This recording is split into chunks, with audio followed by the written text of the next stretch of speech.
Que ya viene la revolución, para que se asustan será pa' mejor. Es el pueblo entero el que ya está gritando, ¡viva la revolución! Iranian nuclear weapons development. They have turned the island into a communist hellhole. The experiment in Venezuela has failed completely.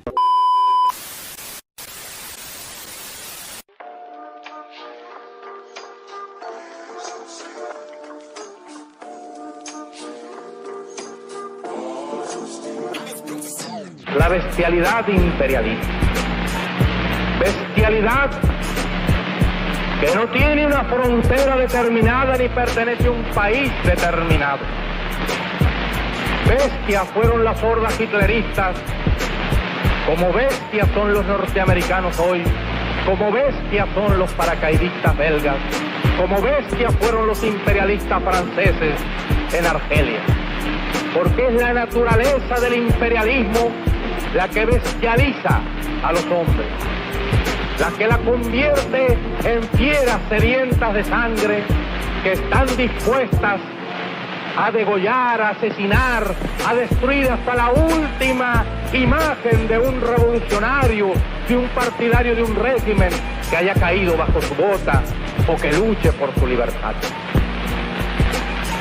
Y la estatua que recuerda a Lumumba, hoy destruida pero mañana reconstruida, nos recuerda también en la historia trágica de ese mártir de la revolución del mundo, que no se puede confiar en el imperialismo, pero ni tantito así, nada.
Everybody, welcome to episode 67, Unmasking Imperialism, exposing imperialist propaganda in mainstream media, coming in with some revolutionary music from the Soviet Union.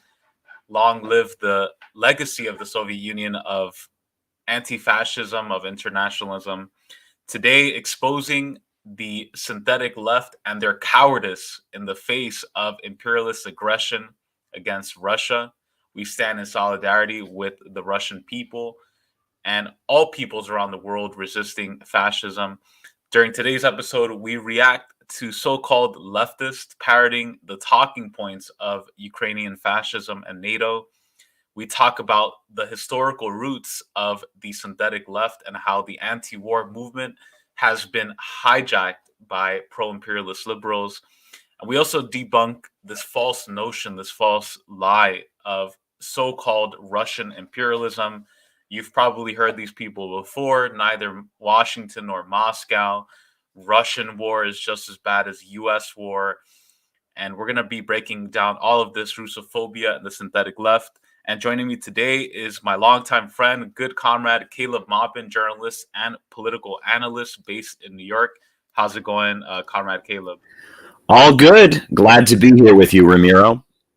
Thank you so much for joining. I know you're probably one of the busiest guys I know right now, dealing with a lot, and you still manage to take the time to produce content. I've been watching your streams, and it's really great analysis. What I've always appreciated about you, Caleb, is that during these times, this is when you really separate the wheat from the chaff and you see who's really in this for real anti-imperialism and solidarity, and not for being trendy, not for being popular. Because right now, defending Russia, defending the peoples resisting Ukrainian fascism is not popular. I'll tell you that. Everywhere you go is, pray for Ukraine, stand with Ukraine. All the liberal propaganda is out there. And unfortunately, even a lot of people on the so-called left buckled to this peer pressure. You're one of the people who always stands firm, as you do with other anti-imperialist countries around the world, DPRK, Venezuela, Cuba, when it's not trendy to do so. So just to kind of kick off, what I want to do is I want to show two images that really stuck out to me within this past week that are disgusting. This first image that we're seeing is an image of Hitler that's caressing Putin's face. Putin is portrayed as a small alien-like kind of being that's looking up to Hitler. Obviously, this false comparison to Hitler and Putin. A really disgusting image that has been circulating. I think it came out of Ukraine. The second image is a cartoon, political cartoon. It shows Putin in bed with a hammer and sickle above him, a bottle of vodka to his right, and it has a map of Ukraine on his lap, and Putin is looking at the ghost of Stalin, who's smoking a pipe, and Putin says, "So, how am I doing so far, Uncle Joseph?" And Stalin says, "Very good, my boy, very good," and he's laughing. Just really just so idiotic, just so dumb, these cartoons that are circulating. And this is what I wanted to talk to you about, the Russophobia that's being drawn up right now. Everyone is treating Russia like some evil tyrant, Putin like some evil Hitlerian figure. What is your view and analysis of all the rampant Russophobia going on today? Well, it flows from the fact that no one knows any of the details about what's actually going on. Russia didn't start this war. Russia is trying to end it. This war has been going on for 8 years. There are 14,000 dead in Lugansk and Donetsk. The NATO coalition is threatening to bring Ukraine into it and bring NATO right to Russia's doorstep. We all know the facts of the case, those of us who watch the channel, but nobody knows this. People think that out of the blue, Putin decided to invade Ukraine, and now he's killing the poor innocent Ukrainians, and that's all anyone wants to talk about. People have compared it to arguing in a public place with somebody who's crying. If you're in a public place and someone starts crying and you're arguing with them, you have to stop, because anyone who looks at the situation is going to say, what a mean person you are. You're arguing with someone who's crying.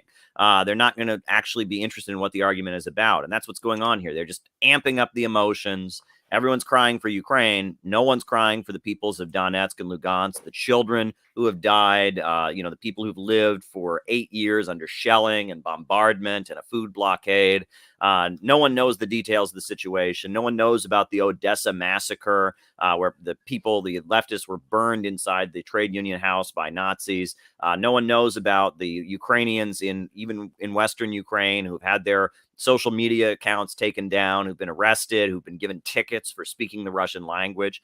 No one knows any of the details about this. Imagine that there was some right-wing governor in Arizona or Texas who started writing Latino or Chicano people tickets for speaking Spanish. We would immediately oppose that as a horrendous racist act. But that's what the Ukrainian government has been doing to people who speak Russian. And they've been doing that for 8 years straight. They've been writing people tickets and taking them to court for speaking their own language.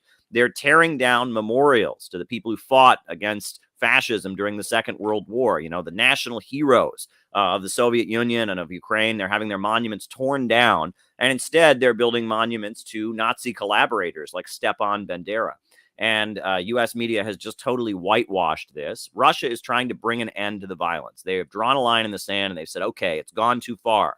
They very much didn't want to bring Donetsk and Lugansk, into Russia or into independence. They wanted the Minsk agreements to be carried out. The Minsk agreements were to reintegrate Lugansk and Donetsk back into Ukraine, and Russia waited 8 years for those agreements to be implemented, and they haven't been implemented, and the shelling and the bombardment has continued. People have died, and the threats against Russia from Kiev have escalated, and Russia is moving in, and it's absolutely necessary that they do move in and do this. And they're not just protecting the people in the eastern regions.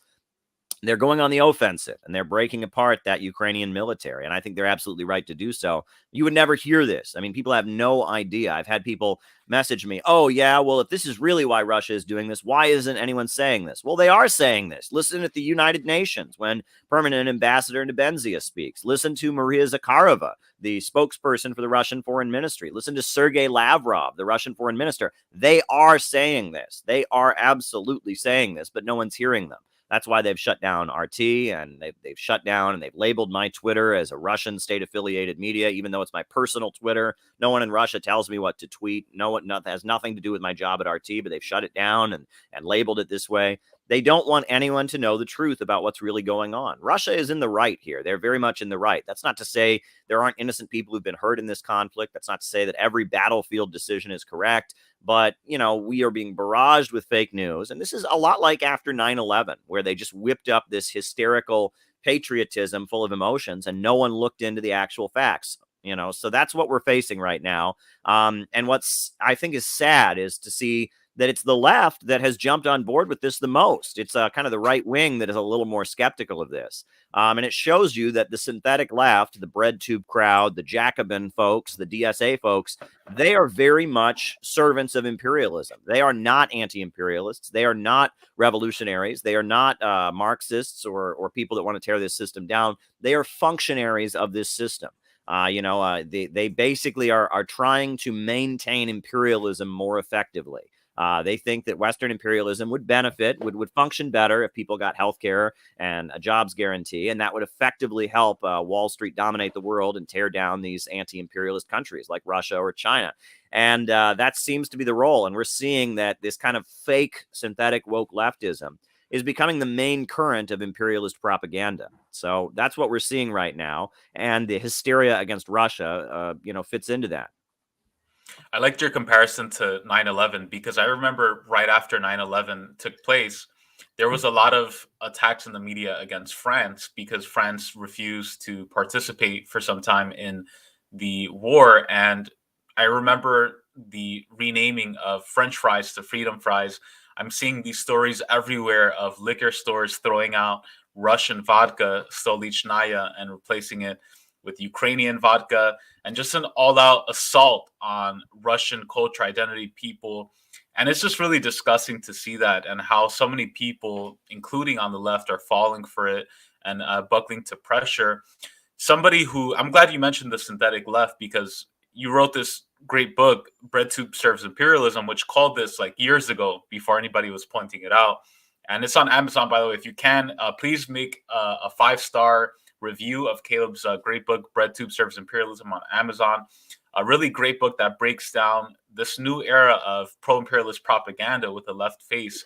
And our favorite streamer, Vash, he produced this very disgusting video that he's giving his analysis of the Russia-Ukraine situation, and he talks about him wanting Russia to suffer. So I'm going to play some of this, and then we'll talk more about the roots of the synthetic left and why they hate Russia so much. As it turns out, it's really, really bad for the global economy to be a warmongering fascist tyrant.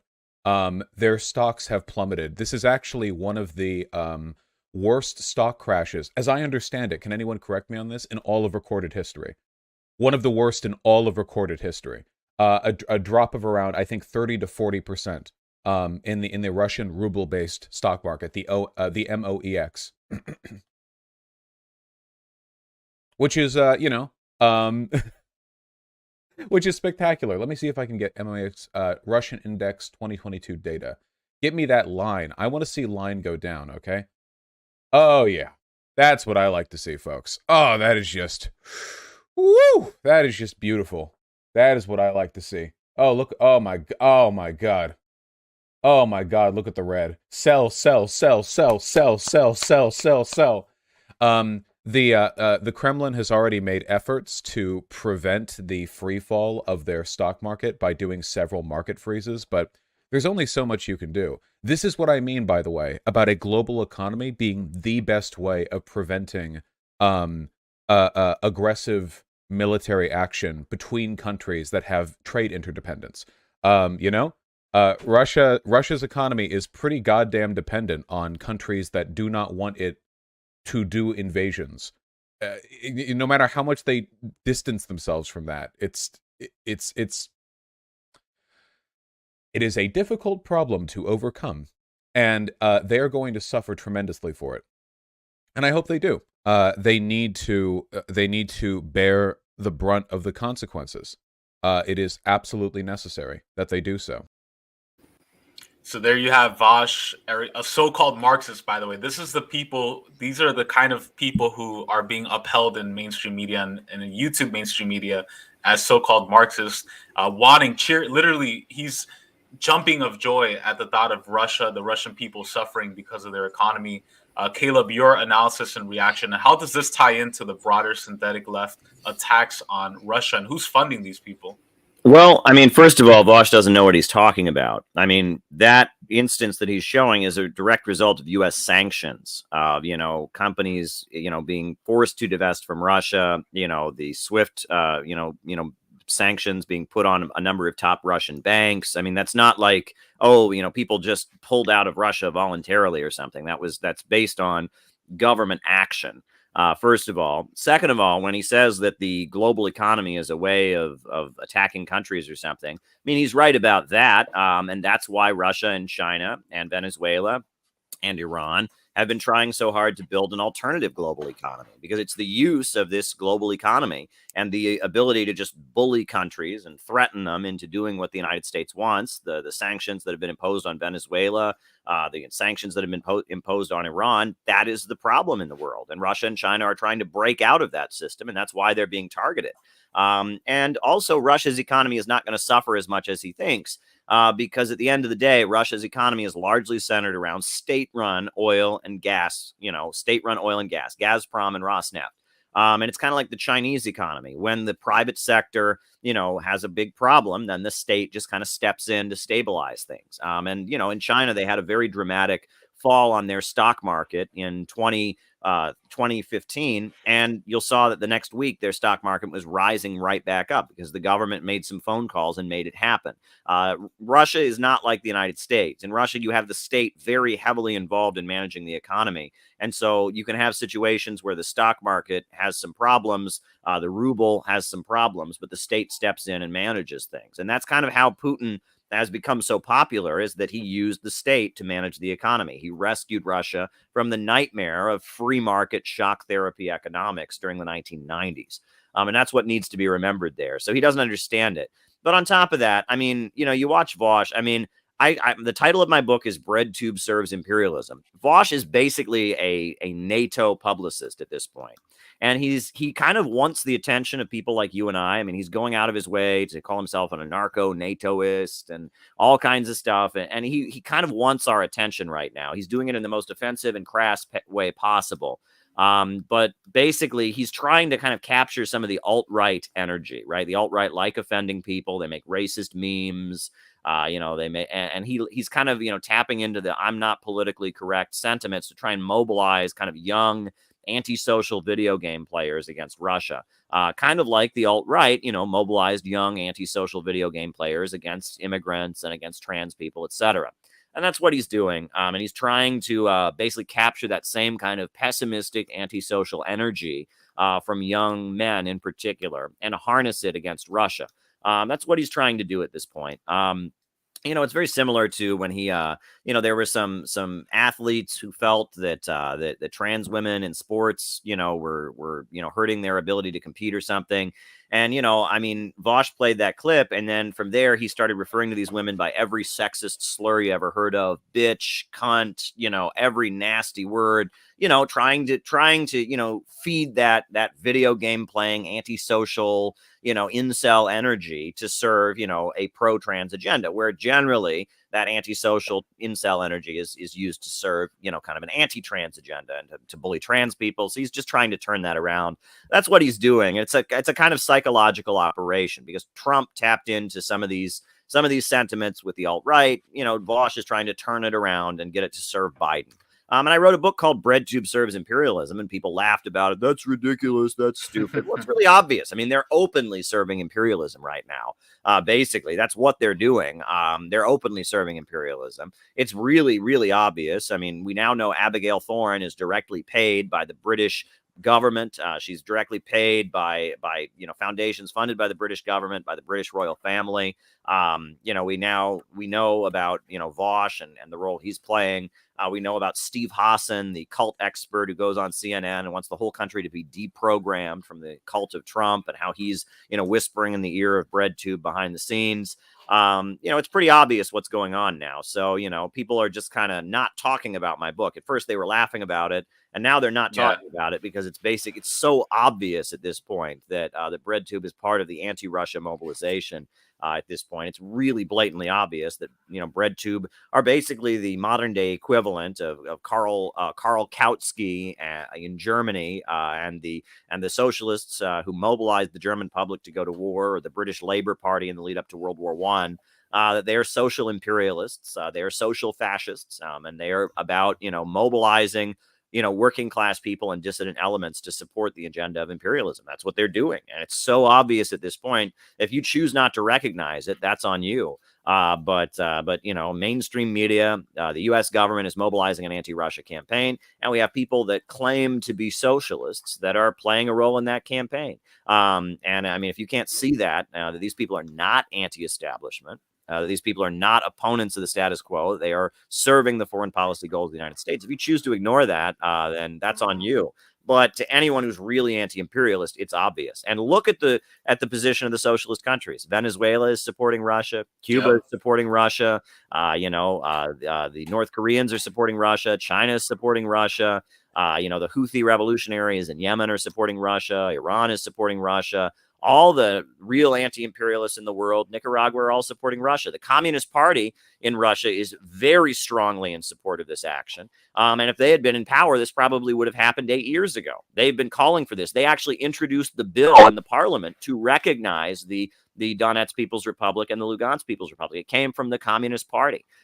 So the idea that socialists and communists should oppose what Russia is doing, you have to remember Russia is protecting two communist breakaway republics. That's what they're doing. And if you go to eastern Ukraine, Donetsk and Lugansk, they have worker cooperatives. They have statues of Lenin. They are honoring Venezuela. They are honoring Cuba.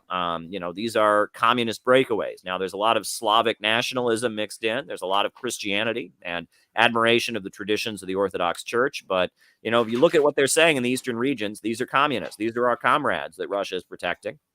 If you look at what's going on in Western Ukraine, where the Communist Party is illegal, where people go to jail for, having pictures of Lenin, it's a little bit different. So it should be obvious what side you're on if you're a legit socialist and anti-imperialist, but it's not obvious if you watch BreadTube. great rundown, and shout out to a non-standard proletarian. The Russian ambassador got a huge standing ovation in Venezuela. Yeah, they had the United Socialist Party of Venezuela Congress in Venezuela, and the Russian ambassador was invited, and people all over the world. I remember I was in Haiti in 2019 covering some of the protests that were going on against the U.S.-backed President Jovenel Moïse, who has since been assassinated.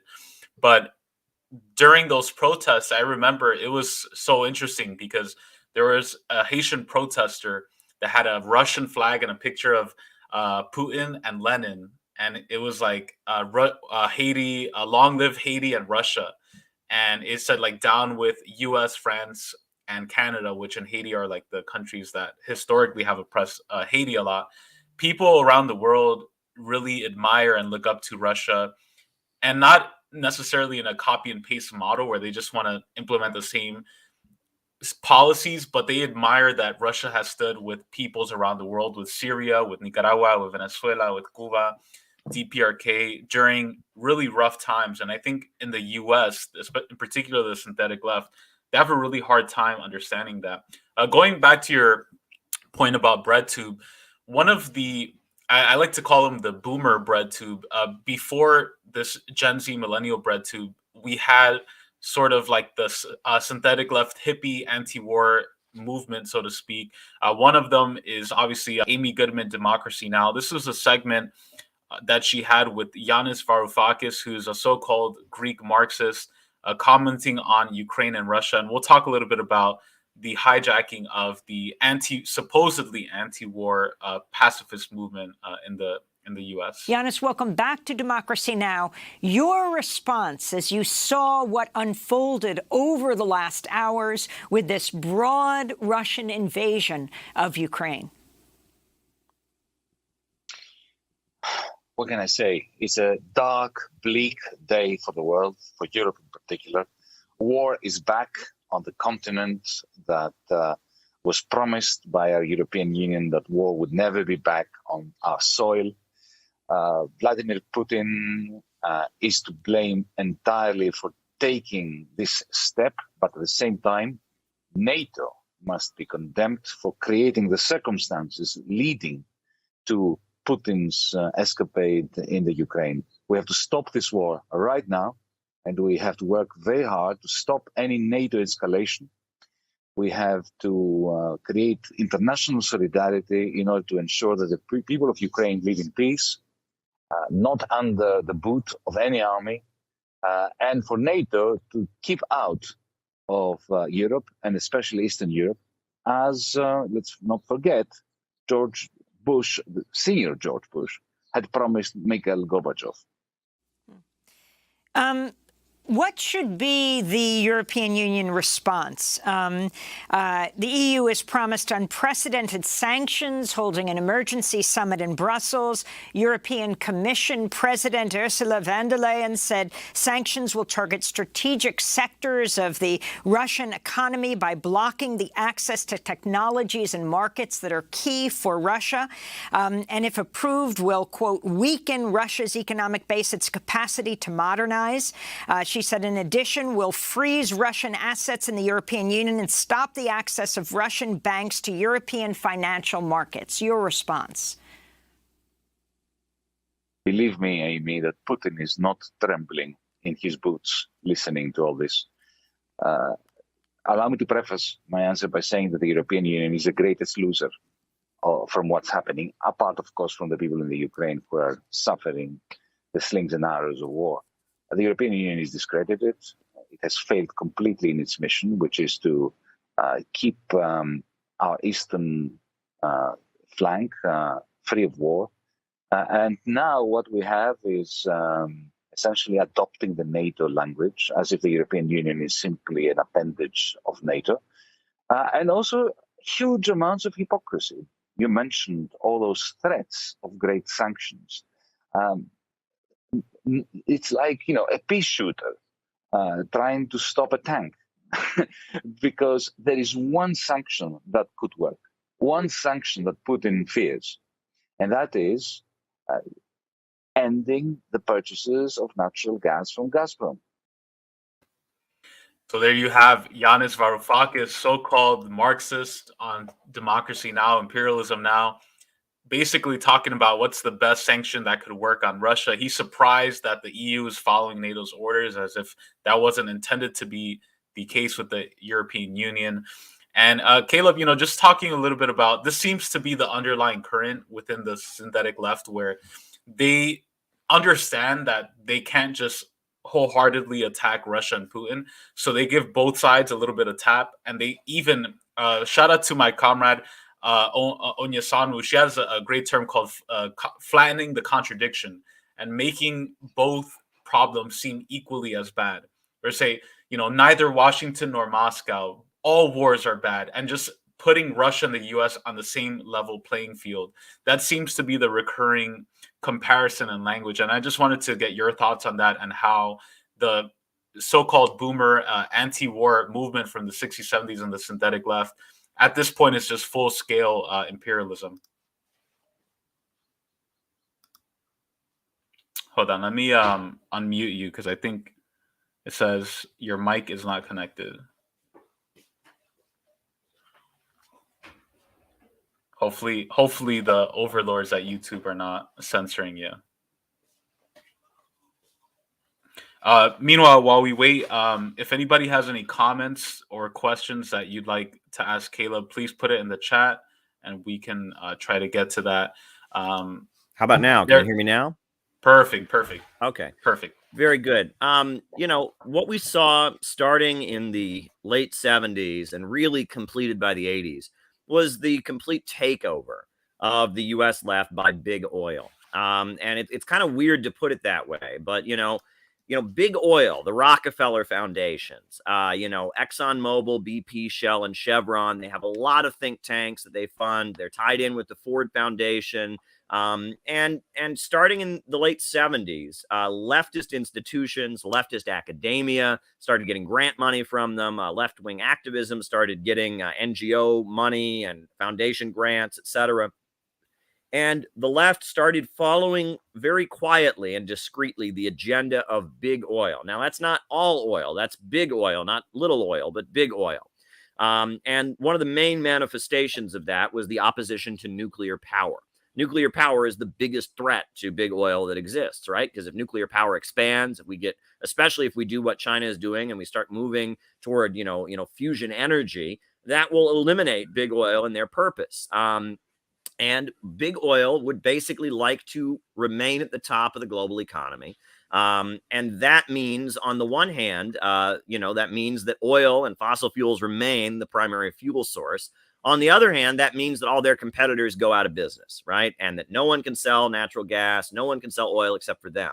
So basically what they want to do is they want to reduce the amount of fossil fuel consumption in the world and reduce the amount of fossil fuels that exist, right? They don't want fracking because that means there's more fossil fuels out there. There's more fossil fuels on the market. The price goes down. They don't own the fracking companies. The fracking cowboys, as they call them, are competing with them. They don't want Russia or China or Iran or Venezuela selling oil on the international markets. They want to reduce the amount of fossil fuel use in the world, but stay on fossil fuels, reduce consumption, drive down consumption of fossil fuels, but maintain fossil fuels as the primary fuel source. And that is the main agenda of big oil right now. And if you listen to Yanis Varoufakis there, that's what he's saying, right? Stop Russia's ability to export natural gas and basically prevent Russia from exporting natural gas on the international markets, right? And enable ExxonMobil, BP, Shell, and Chevron, the US-based energy giants, and US and British-based, Wall Street and London, to dominate the oil and gas markets. And that is the agenda of the ultra-rich, the ultra-monopolists. If you look at Wall Street, you've got Chase Bank, that's basically ExxonMobil, as well as the Morgans and General Electric. And then you've got BP, which is basically HSBC Bank, and that's, the Rothschilds and a lot of, wealthy British families tied in there. And I'm not saying that to be anti-Semitic. I'm just, pointing out that's one family. It has nothing to do with their ethnicity or anything like that. You always have to say that. But that basically, that is the agenda of big oil, right? Is, drive any competitors out of the market and gradually reduce the amount of fossil fuels in the world, create a false scarcity of fossil fuels to drive the price up. And that's what they're trying to do. And that's why they're pushing, green energy. They're saying, oh, yeah, climate change. We love, windmills. We love solar panels. We don't love fusion energy, which should actually be the solution to climate change. That's the game that big oil is playing right now. And Giannis is speaking on there as a representative of big oil. And he wants Russia off the market. He wants to drive Russia off the market. He wants to reduce consumption. And that is the agenda of the synthetic left. And and there is, to some degree or other, big oil is not very thrilled by the military-industrial complex, because the military-industrial complex, those are manufacturers. They have factories. They want to sell guns. They want to send them around the world. They want to blow things up. They're not interested in like soft power manipulation. They just want to blow things up and sell big guns and sell weapons. And so the military-industrial complex and the big oil intelligence apparatus, they have conflicting interests. And that's the whole history of really the USA since the end of the Second World War. There's a very good book called The Yankee and Cowboy War by Carl Oglesby, where he talks about this, how the military-industrial complex and the big oil monopolists of Wall Street, the New England establishment, that they have conflicting interests. And Carroll Quigley, the academic who was kind of a mentor to Bill Clinton, wrote about this in his book, The Anglo-American Establishment. And this is a divide in the ruling class that's been going on for a long time. But as far as the people that are half-assing it and the anti-war movement, right? The worst example of this that I've ever seen has been the Party of Socialism and Liberation, the Brian Becker, group, right? And that them and their allies, Ben Norton and Abby Martin, they are calling out NATO, but they are condemning Russia's actions. And they are saying some of the stupidest things I have ever heard. Brian Becker, on a recent stream, he said that multipolarity caused World War I. And that's why we should be against multipolarity as leftists. And that's the most ridiculous thing I've ever heard, because the whole point of World War I was it wasn't multipolarity. It was the world being centered around the Western imperialists and colonizers, right? And the German and Austrian and Turkish imperialists, they wanted one chunk of the world, and the French and American and British imperialists wanted another chunk of the world. And they had a big war to fight over the colonized world. That's not multipolarity, right? That is not multipolarity. That's a fight within one pole. Multipolarity means Russia and China rising up from poverty. It means Africa being developed. It means, the Bolivarian alternative of Latin America. It means the world not being centered around the so-called West or the NATO countries. That's what multipolarity means. Brian Becker doesn't even know what multipolarity means, but he's coming up with excuses. And he's going on about Russia being corrupt, and he's trying to feed everything he can grant to the imperialists and their anti-Russia mobilization right now. He's trying to give them, while also saying, yeah, NATO started this, sure, but I condemn the Russian invasion, blah, blah, blah, blah, blah. And if you realize, why is Brian Becker doing this? Why is he doing this? Well, he's doing this because Brian Becker's whole life has been about stage managing the anti-war rallies for liberals, right? During the 1980s, when he was in the Workers' World Party, their orientation was, as the 1960s movement started declining, there were still a lot of boomers who liked to go to peace rallies and peace marches. And so the Workers' World Party, they started with the People's Anti-War Mobilization of 1981. And they basically became the stage managers of the anti-war movement, right? And they set up the stage, and they got the permits, and they made the signs and made the press releases.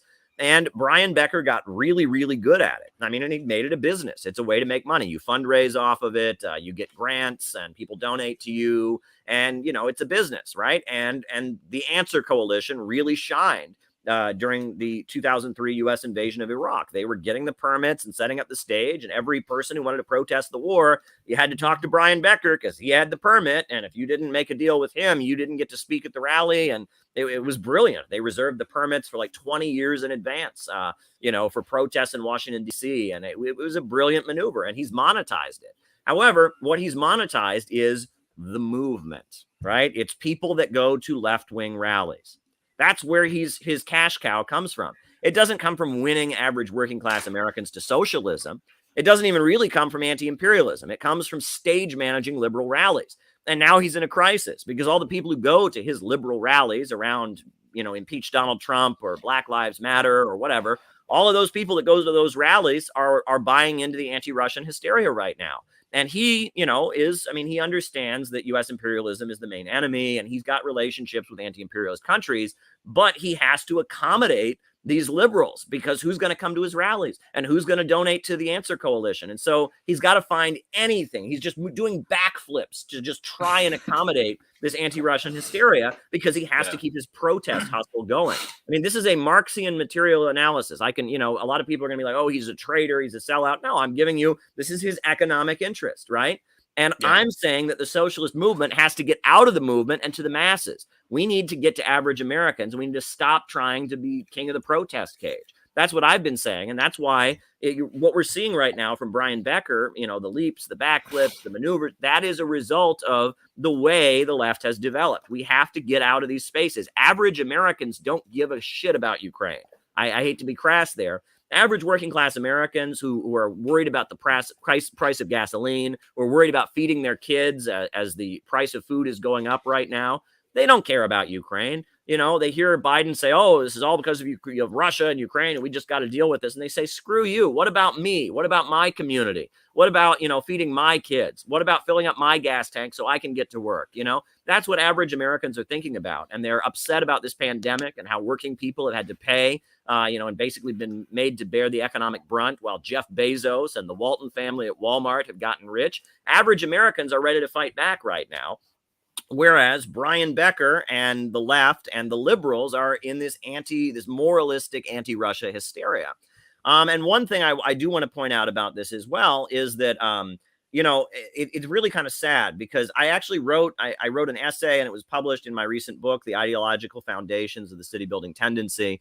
But it needs to be said, which is that, the mentor of Brian Becker, who taught Brian Becker everything he knows, was Sam Marcy. Sam Marcy, the founder of the Workers' World Party. Brian Becker broke away from the Workers' World Party in 2004. He formed the Party of Socialism and Liberation.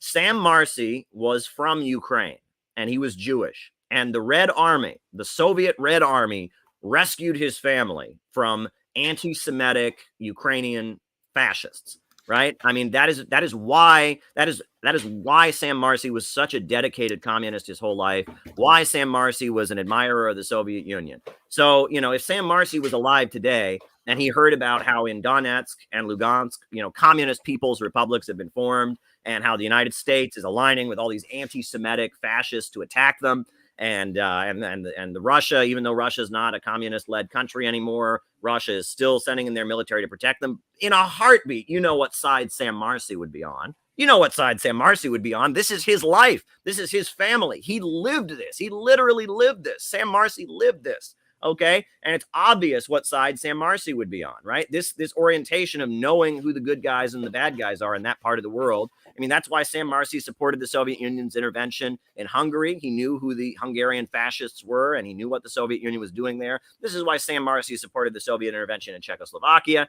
Sam Marcy lived this. I mean, this was his flesh and blood. He could remember the Red Army protecting his family from Ukrainian anti-Semites and neo-Nazis. So the fact that Brian Becker has basically sold out his ideological origins, sold them out completely to pander to Western liberals so he can continue his protest hustle is really, really disgusting. And that shows that PSL has made a choice. You have to decide now. Are you with the movement or are you with the masses? PSL has picked the movement. And as we're seeing with BreadTube, the movement serves imperialism. Right? This social fascism, if you want to call it that, is becoming the main vehicle. Look, people are afraid to say their political opinions at work, at the university. There's a friend of mine who's a student here in New York City. I won't say at what college. And he put up leaflets saying that Russia is not the aggressor here and pointing out what's really going on. And immediately there were a bunch of people who emailed his college trying to get him expelled for racism against Ukrainians. I mean, the woke current is the new current of ruling class fascism and McCarthyism. But PSL refuses to recognize that. They're too busy hustling for the movement, and they refuse to recognize this. And this is leading them to just completely discredit themselves. We have to get out of the movement. We have to get to the masses, right? And that the masses are going to have backward ideas. And the masses are going to say things that are cringe and are backward, and they're not going to understand Marxism. And it's our job to patiently explain it to them, right? And that's what we have to do. And it's better to explain Marxism to people who completely don't understand it than it is to try and correct people who understand it completely wrong. And that social fascism right now, that's what Vosh is basically. This is social fascism. This is the main threat, and we need to focus on getting to the masses. And let me add this, You know, I went to Left Forum for many years. I went to Left Forum, and Left Forum, it's very easy to be king of Left Forum, right? If you have some, you know, a major publisher behind you, if you got some major ruling class money coming in, you could be the king of Left Forum very easily. It doesn't matter, right? Slavoj Žižek came out of nowhere, and he was the king of Left Forum, you know? There are other names I could mention, and they just kind of came out of nowhere, and they were the king of Left Forum. And the ruling class is always going to be able to make better, slicker books than we are. They're always going to be able to have bigger YouTube channels than we are. They're always going to be able to, you know, to get out there and have the sexiest looking propaganda and all of that.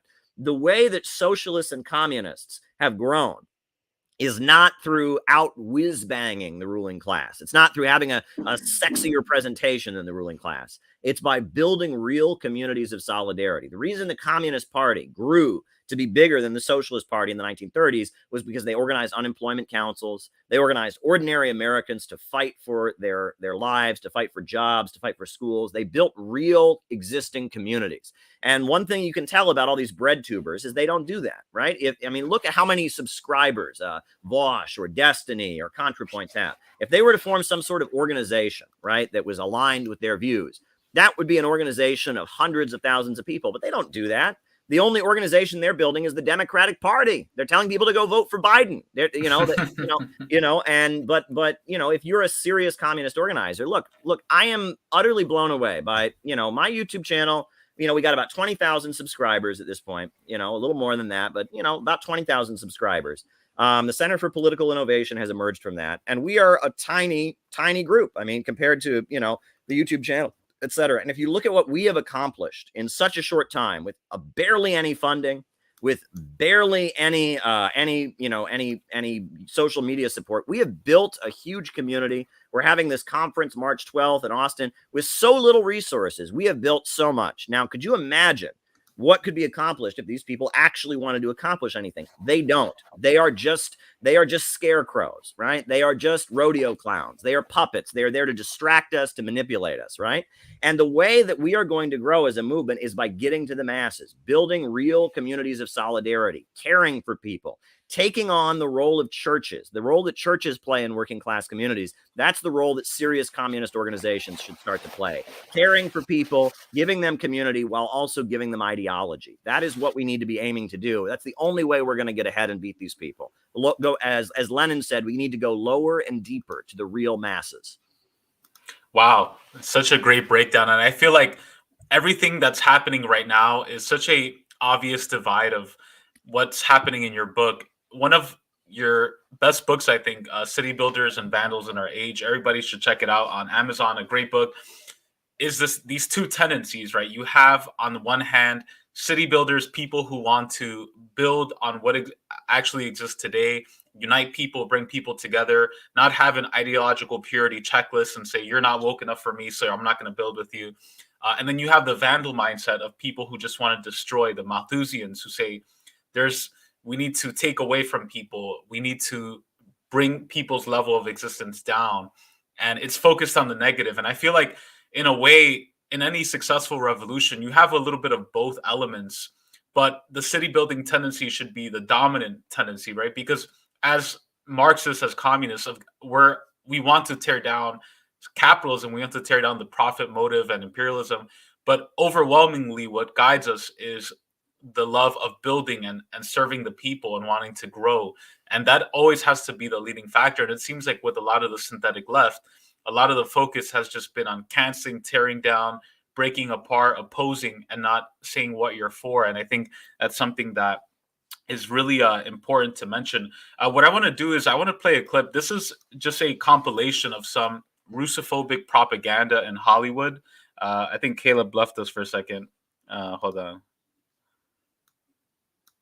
Yeah, he's gone.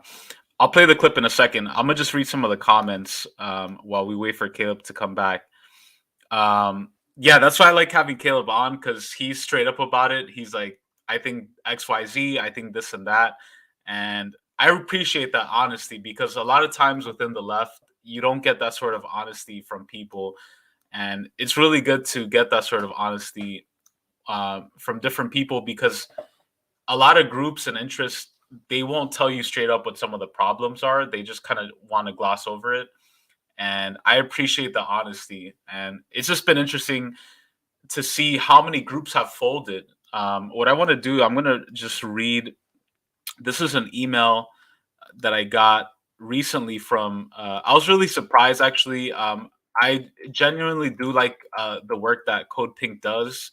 I think Code Pink is a great group. I don't want to take this as a canceling or attacking Code Pink, but I got this email. I was really disappointed by it because I felt like it kind of parroted a lot of the neither Washington nor Moscow lines. So it says, "Dear Ramiro, on Wednesday, Russian police arrested 77-year-old Yelena Osipova, a well-known activist and artist who survived Nazi Germany's siege of Leningrad as a baby at a protest in St. Petersburg, as she held signs calling for nuclear disarmament and urging soldiers to lay down their arms. On the same day in Moscow, there five school children ages 7 to 11 were detained for hours along with their mother for holding anti-war signs as they attempted to lay flowers at the Ukrainian embassy." Then it says, "Signed the feminist open letter to Russian anti-war protesters." It talks about how they formed at the beginning of the Iraq War and how they watched the U.S. wreak horrific destruction, take lives and livelihoods, and perpetuate endless cycles of violence. We knew that we must be in the streets now as Russian missiles wipe out homes, medical facilities, and schools in Ukraine. And we see the incredible resistance from the Ukrainian people. We are watching the Russian people take to the streets of Moscow, St. Petersburg, and other Russian cities in peaceful protest despite the repression they face from police and Russian civil authorities. Over 8,000 Russians have been arrested so far. We are so inspired, and we join their call for an end to the Russian invasion. So again, this is kind of, it was just, I was really disappointed when I got this email because I find that a lot of Code Pink stuff internationally is pretty good. Like they're anti-imperialist. And I just felt like this weaponization of feminism for empire, and not even mentioning once Ukrainian fascism, not mentioning NATO. It's just like they mention it at the end, right? They're like, oh, by the way, we oppose NATO. But this whole beginning part is like against Russia and women standing up to Russia. And we do have Caleb back. I know your internet got shut down. Probably Spectrum or whoever is your service provider. They're trying to cancel you already. So thanks again for coming back, Caleb. What I want to do is I want to play a clip. This is a compilation of Russophobia in Hollywood, right?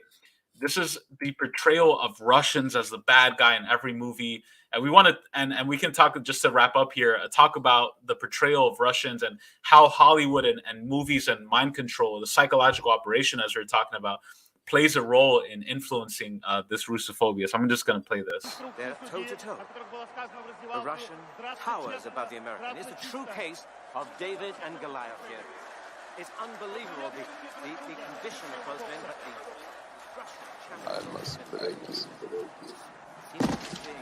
Do not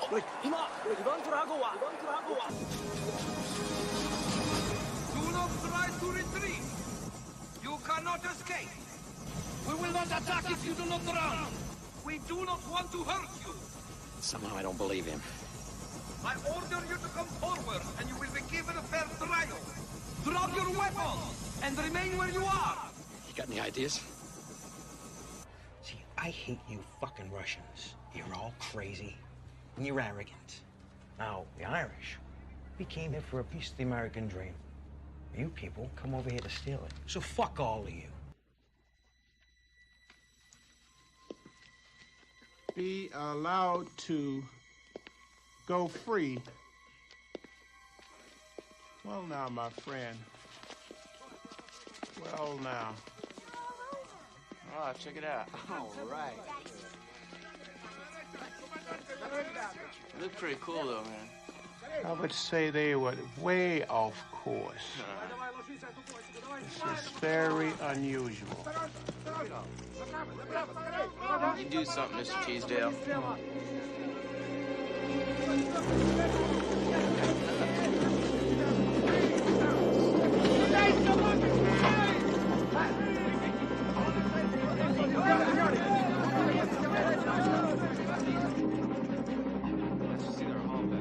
Go, GLS. What's going on, my friend?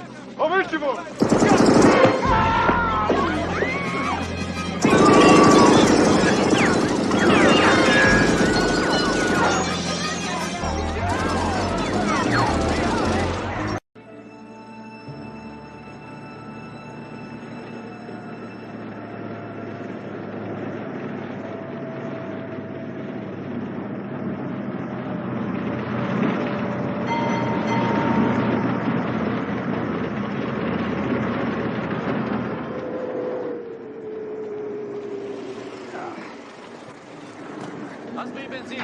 Хорошо.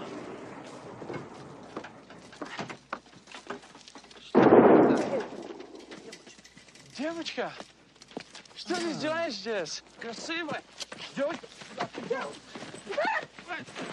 Beat you, bitch, fool. Вас выбирало. Девочка, куда ты идешь? Ты такая красавица. Подожди, девочка, куда ты идешь? Что случилось с тобой?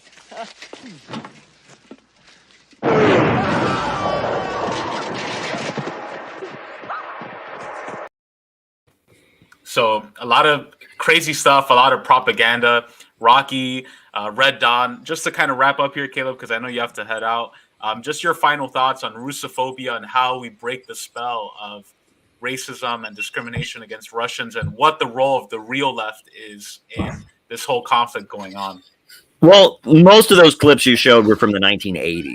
And you have to remember the context of the 1980s, which was that, Jimmy Carter had been, very much, he was the first synthetic left president I think we've ever had, was Jimmy Carter.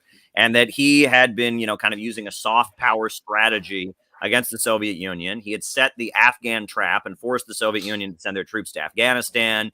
He was covertly funding communists to turn communists against each other. And at the same time, on behalf of big oil, he was making the United States poorer. Sounds a little bit familiar now, doesn't it? But anyway, the military industrial complex and a lot of the small business owners didn't like that. So they kind of revolted against him. And, the period of 1979 and the Iran hostage crisis, 1980, 1981, there was a huge amount of political drama between, leftist groups fighting each other, the Greensboro massacre where the Ku Klux Klan murdered some communists. And there was a whole lot of, FBI versus FBI, CIA versus FBI, CIA versus CIA stuff going on behind the scenes. And ultimately, Reagan became president. And Reagan was for the military industrial complex. And because of that, you had a lot of Hollywood propaganda movies that came out playing up the idea that we need to spend money on our military. And that's what that Red Dawn especially, that was basically to justify the support for the Contras in Nicaragua. It was to say that, look, Reagan was saying, look, the Contras of Nicaragua are aligned with the Soviets and they're going to take over Mexico. And then soon the Soviets are going to invade the United States. That was purely a fantasy, but it was a way to convince Americans we needed to spend more money on weapons and such. That's Red Dawn. And the same for Rocky. And that Rambo movie, that's in particular, Rambo played a particular role because after the Vietnam War was over, kind of one of the original QAnons, I think, was this idea that there were a whole bunch of Vietnamese, a whole bunch of U.S. soldiers in Vietnam that had never been returned, that were still being held prisoner. And it was made up. It was a fiction. And that the government was covering it up. They were in some kind of conspiracy with Vietnam to cover up that all these American GIs were still in Vietnam being held prisoner. So the Rambo movie was basically a movie alluding to that, right? That's what it's about, is that, that Rambo goes to rescue his buddies who are still in Vietnam. That's what the movie's about. And that's where that whole idea that the anti-war movement of the 60s was all about spitting on soldiers. It comes from Rambo. There's a rant in one of his movies where he's all just like, oh, who are these maggots? They're spitting on me. I fought for my country. And now every Vietnam veteran ever, has this story about how some anti-war protesters spit on them. And the reality is the anti-war movement didn't spit on soldiers. It tried to recruit them. It tried to recruit them and win them over. And that organizing GIs was a big part of the anti-war movement. You can read about the great work of Andy Stapp. You can read about the great work of the Revolutionary Communist Party when they formed Vietnam Veterans Against the War, which, oddly enough, John Kerry, was Secretary of State. He was a member of very briefly. Yeah. He was hanging out with Bob Avakian and all that for like a year, and then he moved on and became a liberal, which I think is hilarious. But it's a way of rewriting the history. But that was also the military-industrial complex fighting back against big oil. And if you want to know what Biden is up to, study the Carter administration. because that's what we're living under right now. This is big oil, Rockefeller liberalism. That's what Biden is doing. And he's trying to demolish the economy of the United States, collapse the United States into a global free trade system. You heard Vosh say that. The global economy is the best way of beating back these countries, right? That's what Biden is all about.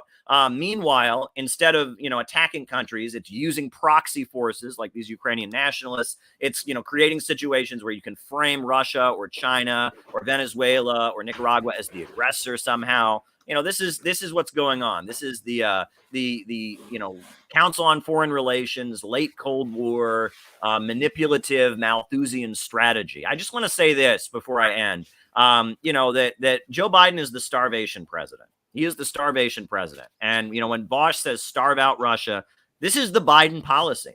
After the USA pulled out of Afghanistan, it froze all of Afghanistan's money, And so at least 1 million people have suffered malnutrition because the Biden administration froze all of Afghanistan's money during a pandemic, during a very cold winter, right? And now they've put sanctions on Russian fertilizer, right? And the right-wing government of Bolsonaro is totally pro-U.S., totally pro-Israel, totally anti-Russia. And they voted at the UN against Russia, but they did talk about the fertilizer because Brazil is not going to get Russian fertilizer.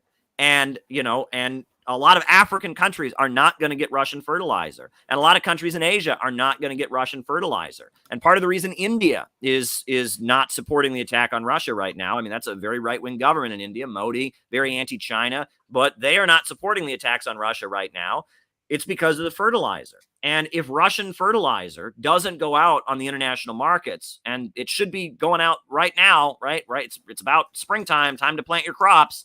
And there is going to be a really bad harvest come the fall. And we are not going to have food. And there's already a global food shortage because of the pandemic and the supply chain issues. So Biden is literally trying to starve out the population, right? That's what he's trying to do. And go read, Malthus and his essay on the principle of population growth. And look at what he did to Afghanistan. Biden is trying to starve out the people of the world. The Nazis, they were all about, they had people they didn't like, disabled people and such, and they called them useless eaters.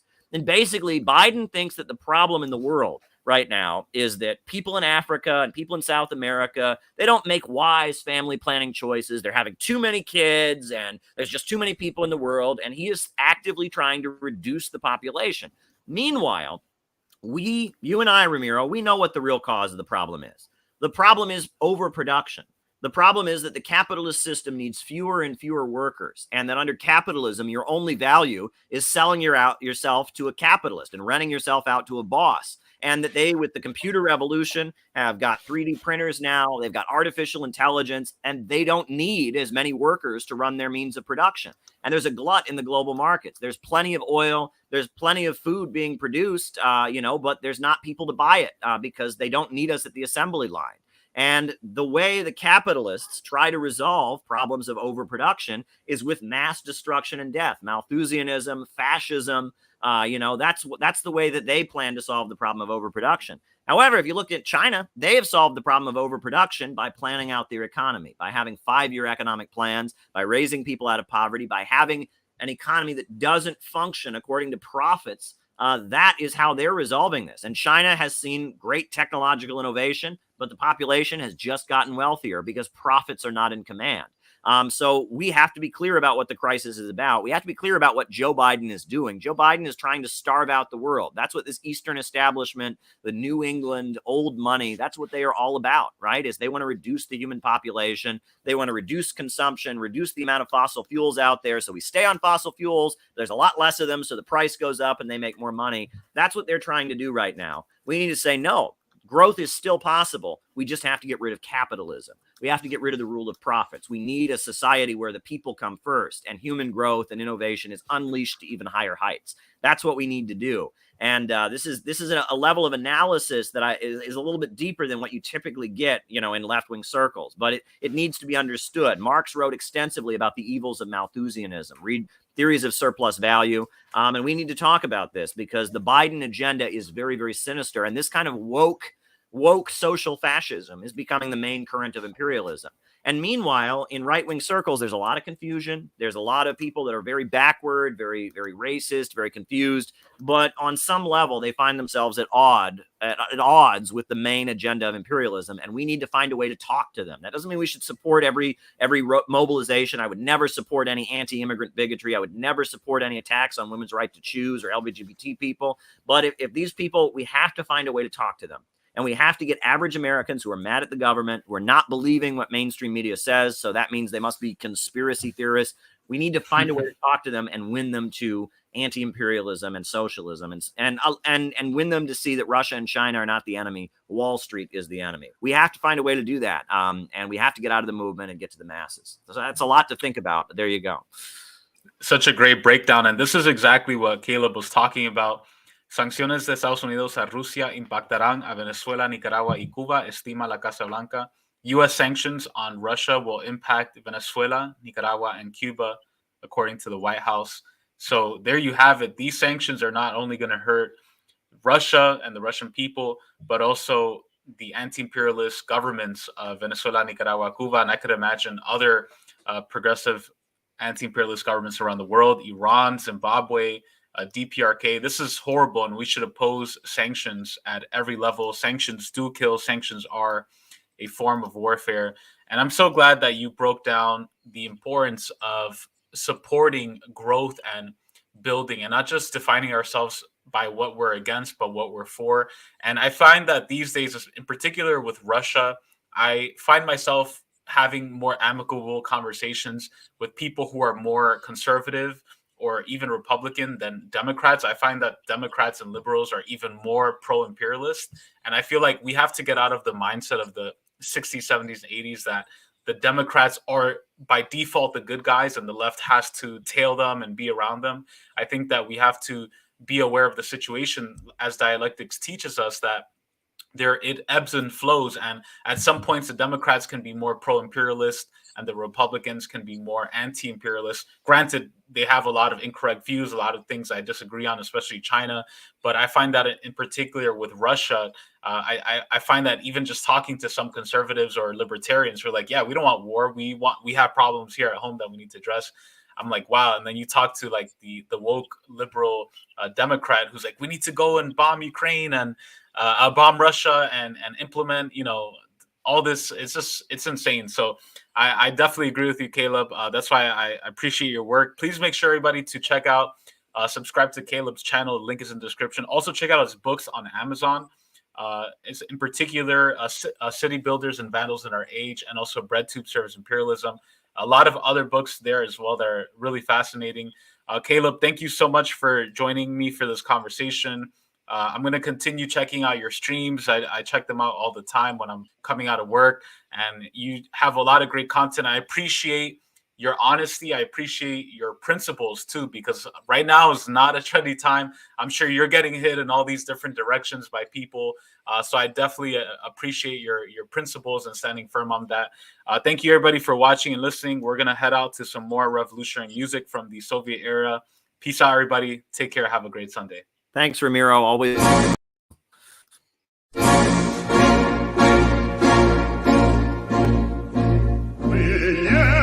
Хотим войны, но снова, коль враг нарушит наш покой. За мир и счастье мы готовы, на грозный бой, на правый бой. Мы на удар побед ударим, страна советов и Китай. Валях и чех, румын, Болгарин, попробуй нас пересчитай. Друзья, друзья, сухим держите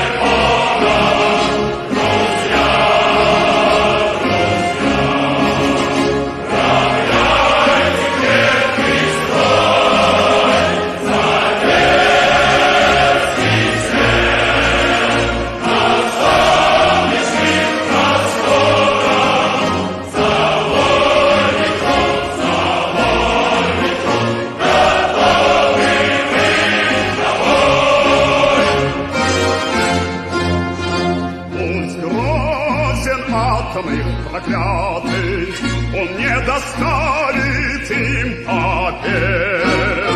Труда и разума солдаты, на все имеем мы ответ. Пусть грозен атом их коварный, но знаем мы наверняка, живое